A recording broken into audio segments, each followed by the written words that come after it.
Welcome back everyone, I'm Nick930 and this is my final review for the long-awaited Cyberpunk 2077. Cyberpunk is a first-person, open-world role-playing game, inspired by Mike Pondsmith's tabletop RPG created in the late 80s. In it, players explore a massive dystopian metropolis called Night City, where corrupt megacorporations like Arasaka rule on high while gang wars and human trafficking run rampant below. The situation is exacerbated further by the ease of access to body-changing cybernetic enhancements, disregarding natural evolution with devastating results.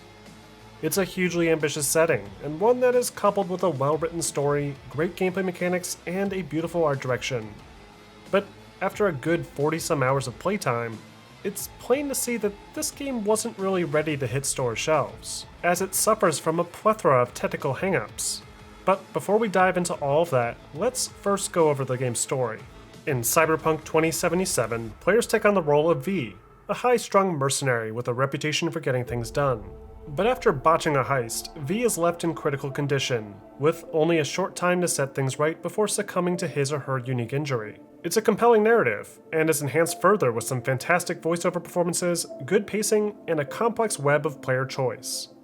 The story kicks off with players selecting between one of three different backstories, either a nomad, a street kid, or a corpo.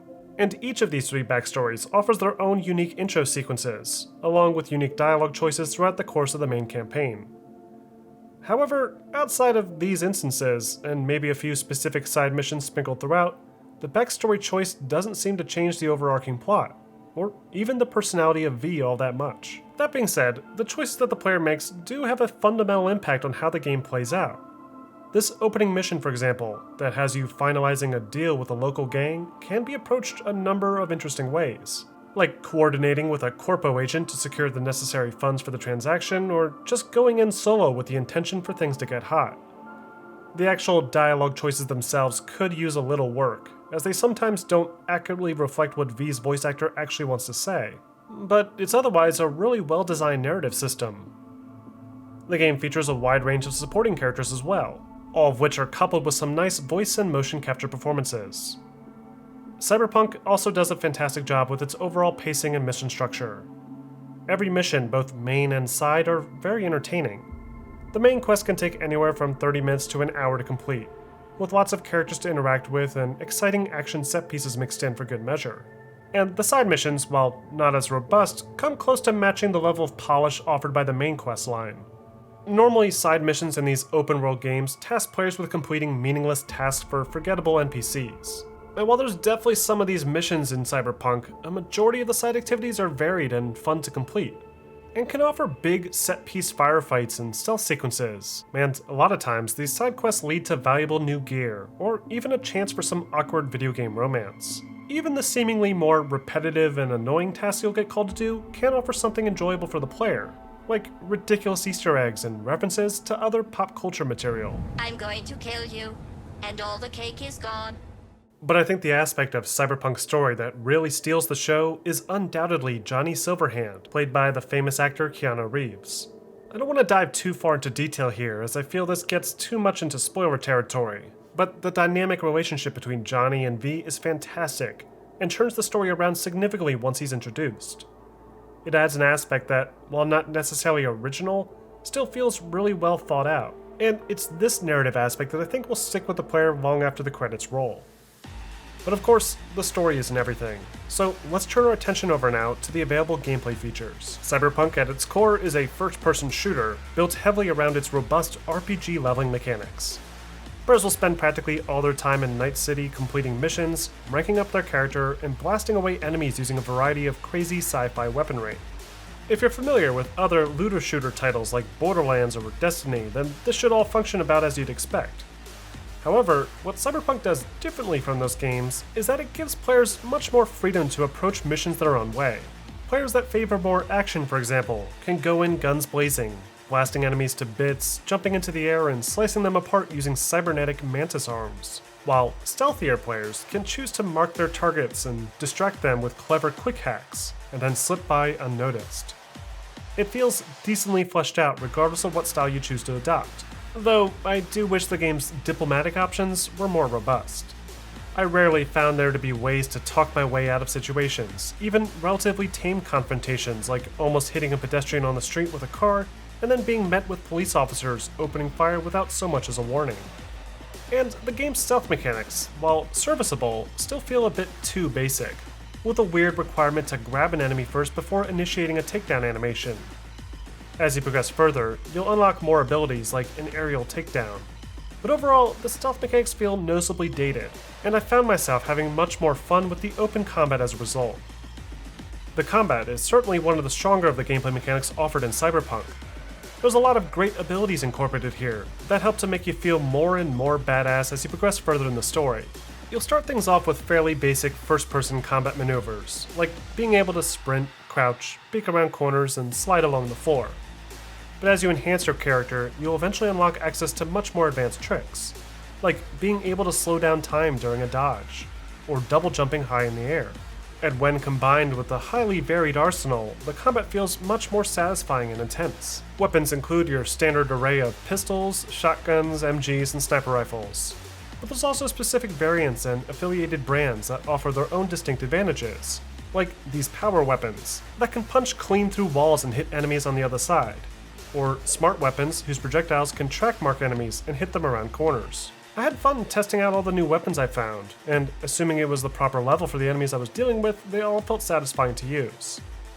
I think my only criticism when it comes to the combat design would have to be the melee system. Whether it's with a deadly katana or your bare fists, the melee combat feels really rough. You can swing light punches and heavy punches, block, and even parry. But the way the enemy AI locks onto you with their own melee attacks feels so unnatural. Considering how rarely you'll need to engage in melee combat, this isn't too big of a problem, but for players looking to spec out their characters for a melee build, this could prove to be disappointing. Speaking of which, let's move on to talk about probably one of the most important aspects of Cyberpunk's gameplay loop, the player customization and upgrade system. There's a lot to go over here, and it can be pretty overwhelming, especially for players unfamiliar with RPGs. We'll start simple by first taking a look at the player's inventory. Here's where you'll find all your collected weapons and armor pieces. Like other RPGs, you'll pick up weapons all over the place, with a lot of randomized stats that determine the overall damage per second. And newer weapons you find will typically perform better, as they will scale depending on your current player level. This encourages constant cycling of your loadout, pushing players to experiment with everything the game has to offer, even if it means switching up your playstyle from more run and gun to something more conservative and long range. But sorting through these weapons can be a bit of a pain. The game's filter options don't appear to be functioning properly at the time of writing this, meaning you'll probably have to manually look through several duplicates just to find the better weapon. Most weapons can also be customized further using weapon attachments and gear mods, adding extra functionality where you see fit. These mods can either be found on defeated enemies, hidden around the game world, purchased, or even crafted using the craft menu, the latter of which I generally didn't find much use for throughout my playthrough. Next to the weapon inventory, we also have several slots to equip found armor pieces. This is another area that I feel could use some improvements, as there doesn't seem to be any way to change the visual appearance of these armor pieces. I spent most of the game wearing really stupid things like reflective construction vests and fedoras, as opposed to the cool jackets that the game is often advertised with. I think a really simple solution here would be to allow players to change the visual appearance of any equipped armor piece to any other items previously discovered, similar to how the recent Assassin's Creed games have handled their own armor unlocks, preserving the stats but retaining the look that you want. It's not necessarily game-breaking, but it would be nice to see this change in the future. Now, moving on, we have the Character Skills tab. This is where things get to be a bit more complicated. The first section here is the Attributes screen. Here you can assign attribute points to different aspects of your character's abilities. This includes things like your overall body strength, your technical know-how, and your cool, or how well you handle stealth. You'll receive more attribute points as you complete missions in the game, and upgrading each category will unlock unique dialogue options during conversations and expand the available perk trees for each respective category. Each of the attribute categories offers 2 to 3 skill trees, each loaded with perks to unlock, almost all of which offer passive benefits to the player. The body attribute category, for example, has 3 different skill trees, one for athletics, like your overall health and recovery, annihilation, which enhances your combat while on the move, and street brawler, that can improve your melee capabilities. These perks can be unlocked and upgraded using perk points, which are also awarded as you progress through missions and side gigs. Alongside the player level, Cyberpunk also offers a secondary progression track called Street Cred. Street Cred is earned by completing gigs and side missions in the game world, and doing so will unlock additional side missions to complete, along with helpful discounts at vendors. Finally, there's Cyberware. This is one of Cyberpunk's more important upgrade options. By visiting one of the many Ripper docks in the world, players can purchase special cybernetic upgrades, transforming their basic human body into an unstoppable machine. Upgrades here include things like the bladed mantis arms, or fortified ankles that allow for boosted jumps. But these enhancements are also some of the more difficult to obtain, as they cost a serious amount of in-game cash, and different doctors can offer different upgrade parts, requiring you to visit multiple doctors before you find everything you want. To get around the game world, players can call for their own purchased vehicles that often pull up right next to the curb, or they can alternatively steal an NPC's car, risking potential police interference.